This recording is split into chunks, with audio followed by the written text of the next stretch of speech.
Hi friends, ಇವತ್ತು ನಾವು ಊರಲ್ಲಿ ಬೆಟ್ಟದ ಮೇಲೆ ಪೂಜೆ ಮಾಡ್ತಿದ್ವಿ ಅಂತ ನಾನು ನನ್ನ ತಂಗಿ ಹೊರಟಿದ್ವಿ. ಇಲ್ಲಿ ಕಾಣಿಸ್ತಿದೆಯಲ್ಲ, ಇದೇ ಶ್ರೀ ಚನ್ನಪ್ಪಾಜಿ ಸ್ವಾಮಿ ಬೆಟ್ಟ ಅಂತ. ಇದು ಚನ್ನಪಟ್ಟಣದಿಂದ ಸುಮಾರು 20 ಕಿಲೋಮೀಟರ್ ಒಳಗಡೆ ಇರುತ್ತೆ. ಇಲ್ಲಿ ನಾವು ಕಾರಲ್ಲಿ ಹೋಗೋಣ ಅಂತ ಅಂದ್ಬಿಟ್ಟು ಹೋದ್ವಿ. ರೋಡ್ ಸ್ವಲ್ಪ ಕರೆಕ್ಟಾಗಿರಲಿಲ್ಲ. ಸೊ ನಾವು ಕಾರಿಂದ ಇಳಿದು ನಾವು ನಡ್ಕೊಂಡು ನೇಚರ್ನ ಎಂಜಾಯ್ ಮಾಡಿಕೊಂಡು ಬರ್ತಾ ಇದ್ವಿ.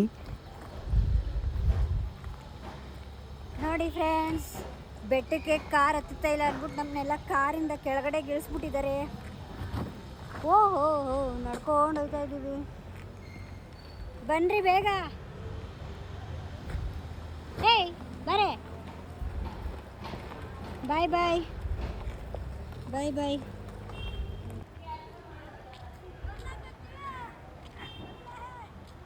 ಮತ್ತು ಒಂದು ಟೆಂಪೋದಷ್ಟು ಜನನೂ ಬರ್ತಾಯಿದ್ರು. ಹೇಳಬೇಕು ಅಂದರೆ ಕಾರಿಗಿಂತ ಟೆಂಪೋನೇ ನೀಟಾಗಿ ಆ ಬೆಟ್ಟನ ಹತ್ತುತ್ತಾ ಇತ್ತು. ಸೊ ನಾವು ಈ ನೇಚರಲ್ಲಿ ಒಂದಷ್ಟು ಫೋಟೋಸ್ ತೊಗೊಂಡು ಎಂಜಾಯ್ ಮಾಡಿಕೊಂಡು, ವರ್ಷಕ್ಕೊಂದ್ಸಲ ನಾವು ಈ ಬೆಟ್ಟದ ಮೇಲೆ ಬರೋದು. ಇಲ್ಲಿ ಬಂದು ನಾನ್ ವೆಜ್ ಅಡುಗೆ ಮಾಡಿಕೊಂಡು ಬಡಿಸಿ ದೇವರಿಗೆ ಪೂಜೆ ಮಾಡಿ ಎಲ್ಲ ತಿಂದ್ಬಿಟ್ಟು ಹೋಗ್ತೀವಿ. ಈ ಪ್ಲೇಸ್ ತುಂಬಾ ಚೆನ್ನಾಗಿದೆ. ನನಗಂತೂ ತುಂಬಾ ಇಷ್ಟ ಆಯಿತು. ಇಲ್ಲೆಲ್ಲ ನಾವು ಫ್ಯಾಮಿಲಿ ಮೆಂಬರ್ಸ್ ಒಟ್ಟಿಗೆ ಜಾಯ್ನ್ ಆಗಿ ಈ ಬೆಟ್ಟದ ಮೇಲೆ ಟೈಮ್ ಸ್ಪೆಂಡ್ ಮಾಡಿದ್ವಿ. ನನಗಂತೂ ಆಫ್ಟರ್ ಎ ಲಾಂಗ್ ಟೈಮ್ ಒಂದು ದೇವ್ರು ಮಾಡ್ದಂಗೂ ಆಗುತ್ತೆ, ಮತ್ತು ಒಂದು ಶಾರ್ಟ್ ಟ್ರಿಪ್ ಥರನೂ ಆಗುತ್ತೆ ಅಂತ ಅಂದ್ಬಿಟ್ಟು ಬಂದ್ವಿ. ತುಂಬ ಚೆನ್ನಾಗಿದೆ.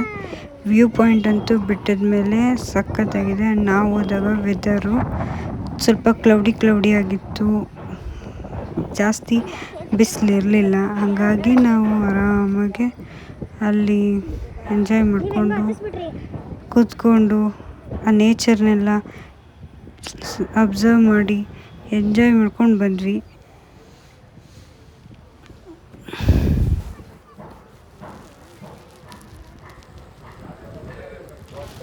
ಇಲ್ಲಿಂದ ಕಾಣಿಸ್ತಾ ಇದೆಯಲ್ಲ, ಅದೆಲ್ಲ ಊರುಗಳು. ನಾವು ಆ ಊರಿಂದನೇ ಮೇಲೆ ಬಂದಿದ್ದು. ಇಲ್ಲಿ ಒಂದು ಊರಿದೆ, ಅದು ನಮ್ಮ ಅಜ್ಜಿ ಊರು, ಮಂಗಾಡಳ್ಳಿ ಅಂತ. ಇದೇ ಆ ದೇವಸ್ಥಾನ, ಚನ್ನಪ್ಪಾಜಿ ಸ್ವಾಮಿ. ಇವರು ಜನಗಳ ಇದು ಬೇಡ ಅಂತ ಅಂದ್ಬಿಟ್ಟು ಬಂದು ಬೆಟ್ಟದ ಮೇಲೆ ಅವರೇ ವಾಸ ಆಗಿರೋದು. ಇಲ್ಲಿ ಯಾವುದರ ಲೈಟ್ ಹಾಕಿದ್ರೂ ಅದು ಒಂದೇ ನೈಟ್ಗೆ ಲೈಟೆಲ್ಲ ಹಾಳಾಗುತ್ತೆ. ಲೈಟ್ ಆನ್ ಆಗೋಕ್ಕೆ ಬಿಡಲ್ಲ.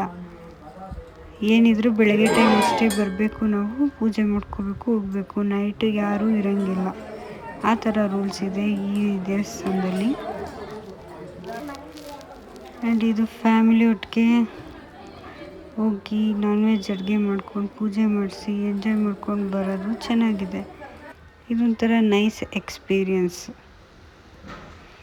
ಆ್ಯಂಡ್ ನಾವು ನಮ್ಮ ಊರಿನ ಬೆಟ್ಟಕ್ಕೆ ಹೋಗಿ ಊಟ ಮಾಡಿ ಪೂಜೆ ಮಾಡಿ ಒಂದು ಸ್ವಲ್ಪ ಟೈಮ್ ಸ್ಪೆಂಡ್ ಮಾಡಿ ನಾವು ಈ ಥರ ಸ್ಯಾಟರ್ಡೇನ ಕಂಪ್ಲೀಟ್ ಮಾಡ್ಕೊಂಡು ಬಂದ್ವಿ.